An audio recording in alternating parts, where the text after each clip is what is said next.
नमस्कार। Unlock UPSC पर आप सभी का स्वागत है। आज का हमारा ये विश्लेषण यूपीएससी, यूपीपीसीएस, बीपीएससी और दूसरी सिविल सेवा परीक्षाओं के लिए बहुत ही जरूरी है। आज हम भारतीय राजनीति के एक बहुत ही दिलचस्प लेकिन गहरे विरोधाभास, एक पैराडॉक्स को समझने वाले हैं। वो ये कि एक तरफ तो महिलाएं एक वोटर के तौर पे इतनी पावरफुल हो गई हैं कि वो चुनावों का रुख बदल देती हैं, लेकिन दूसरी तरफ जब बात लीडरशिप की आती है, पॉलिसी मेकिंग की आती है, तो वो इतनी पीछे क्यों हैं?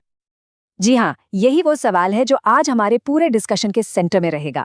आखिर ऐसा क्यों है कि जो महिलाएं अपने एक वोट से सरकारें बना सकती हैं, गिरा सकती हैं, वो खुद सत्ता के गलियारों तक पहुंच ही नहीं पा रही हैं? तो चलिए आज मिलकर इस कॉम्प्लिकेटेड मुद्दे को परत दर परत आसान भाषा में समझने की कोशिश करते हैं। आज हम कैसे आगे बढ़ेंगे, एक नज़र उस पर डाल लेते हैं। सबसे पहले हम महिला मतदाताओं के इस उभार को समझेंगे, फिर आंकड़ों से देखेंगे कि रिप्रेजेंटेशन में कितनी असमानता है। इसके बाद हम उन बाधाओं पर बात करेंगे जो महिलाओं को रोक रही हैं, फिर सॉल्यूशंस की तरफ बढ़ेंगे और हाँ, सबसे आखिर में एग्जाम के लिहाज से जो ज़रूरी पॉइंट्स और क्वेश्चंस हैं उन पर फोकस करेंगे। ओके, तो शुरू करते हैं हमारे पहले सेक्शन से। सबसे पहले ये समझते हैं कि भारतीय चुनावों में महिला मतदाता एक इतनी बड़ी डिसाइसिव फोर्स आखिर बनी कैसे। आप देखिए, चाहे लोकसभा के चुनाव हो, विधानसभा के या फिर ग्रासरूट्स लेवल पे पंचायत के चुनाव, हर जगह हर लेवल पे महिलाओं का वोट अब सच में एक गेम चेंजर बन चुका है। अब पॉलिटिकल पार्टीज उन्हें नजरअंदाज करने का रिस्क ले ही नहीं सकती। उनका पार्टिसिपेशन इतना क्रूशियल हो गया है कि चुनावी नतीजों पर इसका सीधा असर पड़ने लगा है। अब सवाल ये है कि ऐसा हो क्यों रहा है। इसके पीछे कुछ बड़े ही इंटरेस्टिंग रीजंस हैं। पहली बात तो ये कि उनका वोटिंग परसेंटेज लगातार बढ़ रहा है, कई जगहों पर तो पुरुषों से भी आगे निकल गया है। दूसरा, और शायद सबसे जरूरी, वो अब जाति और धर्म जैसी ट्रेडिशनल वोटिंग लाइन से ऊपर उठकर डेवलपमेंट, सिक्योरिटी और वेलफेयर स्कीम्स जैसे मुद्दों पर वोट कर रही हैं। और ये सब हो रहा है बढ़ती हुई शिक्षा और सामाजिक जागरूकता की वजह से, जो कि एक बहुत ही पॉजिटिव चेंज है। चलिए अब सिक्के का दूसरा पहलू देखते हैं। एक तरफ तो हम इतने हाई वोटिंग पार्टिसिपेशन की बात कर रहे हैं, लेकिन जब पॉलिटिकल रिप्रेजेंटेशन की बात आती है तो तस्वीर बिल्कुल अलग है। और इसे समझने के लिए बिहार विधानसभा चुनाव से बेहतर केस स्टडी और क्या हो सकती है। ये आंकड़े इस विरोधाभास को बिल्कुल साफ कर देते हैं। बिहार में जहां महिलाओं ने इतना बढ़ चढ़कर वोट किया, वहां के प्रमुख राजनीतिक गठबंधनों ने क्या किया। विपक्षी महागठबंधन ने 243 सीटों में से सोचिए सिर्फ लगभग 29 महिला उम्मीदवार उतारे, जो मुश्किल से 12% है। वहीं सत्ताधारी राजगा का हाल भी कुछ खास अलग नहीं था। उन्होंने भी सिर्फ 34 महिला उम्मीदवारों को टिकट दिया, जो बनता है करीब 14%। ये आंकड़े चीख चीख कर बता रहे हैं कि पार्टियां महिलाओं को एक वोट बैंक तो जरूर मानती हैं, पर उन्हें नेता बनाने से कतराती हैं। और अगर हम इसे पार्टी के लेवल पर देखें तो तस्वीर और भी साफ हो जाती है। राष्ट्रीय जनता दल ने 24, भारतीय जनता पार्टी और जदयू ने 13 और कांग्रेस ने तो सिर्फ 5 महिलाओं को उम्मीदवार बनाया। इससे ये पता चलता है कि ये समस्या किसी एक दल की नहीं, बल्कि मोटे तौर पर पूरे पॉलिटिकल सिस्टम की है। ये जो कथन आप स्क्रीन पर देख रहे हैं ना, ये इस पूरे सिचुएशन का, इस पूरे पैराडॉक्स का सार है। महिलाएं पॉलिटिकल चेंज ला तो रही हैं, लेकिन उस चेंज का हिस्सा नहीं बन पा रही हैं। वो बस एक जरिया बनकर रह गई हैं, जबकि पॉलिसी मेकिंग और सत्ता की चाबी अभी भी उनके हाथों से काफी दूर है। तो बिहार के ये आंकड़े हमें सोचने पर मजबूर करते हैं। आखिर ऐसा है क्यों? इस क्यों का जवाब हमें 2020 के एक राष्ट्रीय सर्वेक्षण में मिलता है, जो उन गहरी जड़ों वाली बाधाओं पर रोशनी डालता है जो महिलाओं को पॉलिटिकल लीडरशिप तक पहुंचने से रोकती हैं। इन बाधाओं को हम 4 मेन कैटेगरीज में बांट सकते हैं। और हाँ, मेंस एग्जाम के लिए ये 4 पॉइंट्स आपके आंसर का एक सॉलिड स्ट्रक्चर बना सकते हैं।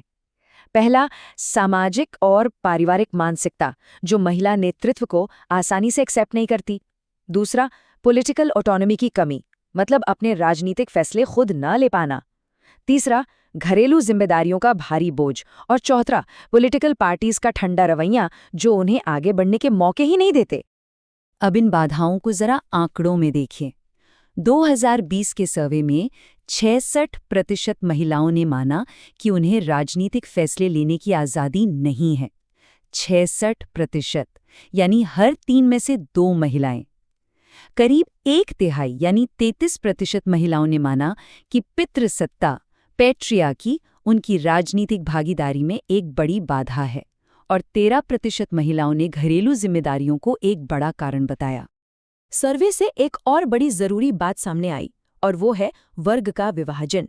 जो महिलाएं हायर सोशो इकोनॉमिक क्लास से आती हैं, उनके लिए राजनीति में आना और आगे बढ़ना थोड़ा आसान होता है, क्योंकि उनके पास रिसोर्सेस और नेटवर्क्स होते हैं, जबकि सामान्य वर्ग की महिलाओं को कई ज्यादा सामाजिक और आर्थिक बाधाओं का सामना करना पड़ता है।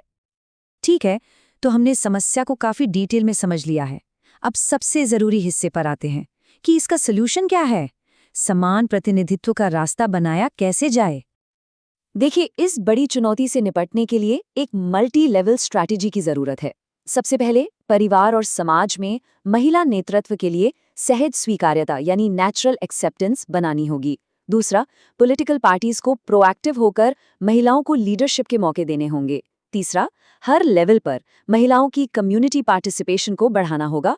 और चौथा, जो लेजिस्लेटिव मेजर्स यानी कानून हैं, उन्हें ठीक से लागू करना होगा।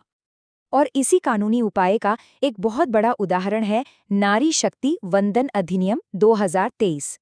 ये एक ऐतिहासिक कानून है जो लोकसभा और राज्यों की विधानसभाओं में महिलाओं के लिए 33% सीटों के आरक्षण का प्रावधान करता है। ये दशकों से रुके हुए महिला आरक्षण विधेयक का ही नया रूप है और महिला प्रतिनिधित्व को बढ़ाने की दिशा में एक बहुत बड़ा और ठोस कदम है। हालांकि इसके इम्प्लीमेंटेशन में अभी कुछ चुनौतियां हैं। अब हम आते हैं हमारे एग्जाम स्पेशल सेक्शन पर। ये हिस्सा खासतौर पर यूपीएससी, यूपीपीसीएस और बीपीएससी एस्पिरेंट्स के लिए तैयार किया गया है। यहाँ हम मेन पॉइंट्स को रिवाइज करेंगे और एक प्रैक्टिस क्वेश्चन भी देखेंगे। चलिए पहले एक सवाल देखते हैं जो प्रीलिम्स में पूछा जा सकता है। सवाल है, नारी शक्ति वंदन अधिनियम 2023 के संदर्भ में इनमें से कौन सा कथन सही है। पहला, ये लोकसभा और राज्यसभा में महिलाओं के लिए 33% सीटें आरक्षित करता है। दूसरा, ये आरक्षण एक परिसीमन अभ्यास के पूरा होने के बाद ही लागू होगा। तीसरा, ये अन्य पिछड़ा वर्ग ओबीसी की महिलाओं के लिए सब कोटा भी देता है। और चौथा, ये आरक्षण 10 साल के लिए लागू है। जरा सोचिए, इसका सही जवाब क्या हो सकता है। जब तक आप सोचते हैं, आइए मेंस के लिए कुछ इंपॉर्टेंट फैक्ट्स जल्दी से रिवाइज कर लें। ये पॉइंट्स आपके मेंस आंसर के लिए एक बेहतरीन फ्रेमवर्क बना सकते हैं। पहला, बिहार चुनाव का डेटा याद रखें, जहां हाई वोटिंग के बावजूद महिला उम्मीदवारी सिर्फ 12-14% थी।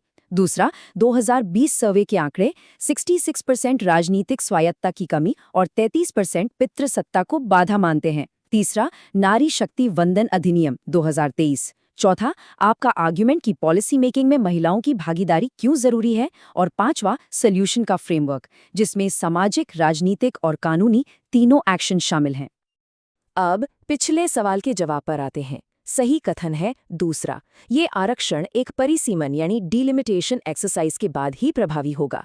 सरल शब्दों में कहें तो जब अगली जनगणना के बाद लोकसभा और विधानसभा सीटों की सीमाएं फिर से तय होंगी, उसके बाद ही ये आरक्षण लागू होगा।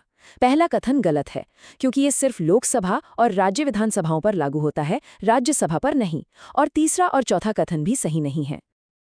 चलिए अब इस पूरे विश्लेषण को कंक्लूड करते हैं और कुछ आखिरी विचारों पर मंथन करते हैं। तो शुरू में हमने जो सवाल उठाया था कि महिलाएं चुनावों का समीकरण बदलने के बावजूद नीति निर्माण से दूर क्यों हैं, इसका जवाब सामाजिक पारिवारिक मानसिकता, राजनीतिक स्वायत्तता की कमी और पार्टियों की उदासीनता में छिपा है। इसलिए निष्कर्ष ये है कि भारतीय राजनीति में महिलाओं के लिए अगला जरूरी कदम एक निर्णायक वोट बैंक से एक निर्णायक नीति निर्माता शक्ति बनना है। इस समझ को और पुख्ता करने के लिए यहाँ मेंस के लिए एक अभ्यास प्रश्न है। यद्यपि भारतीय चुनावों में मतदाता के रूप में महिलाओं की भागीदारी तेजी से निर्णायक हुई है, लेकिन राजनीतिक प्रतिनिधित्व में उनकी भूमिका सीमित बनी हुई है। इस विरोधाभास के कारणों का समालोचनात्मक विश्लेषण करें और समान प्रतिनिधित्व सुनिश्चित करने के उपाय सुझाएं।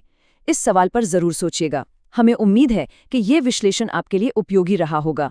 कल फिर मिलते हैं एक और महत्वपूर्ण संपादकीय के विश्लेषण के साथ। ऐसे ही और विश्लेषणों के लिए YouTube चैनल अनलॉक यूपीएससी को सब्सक्राइब करना न भूलें। धन्यवाद।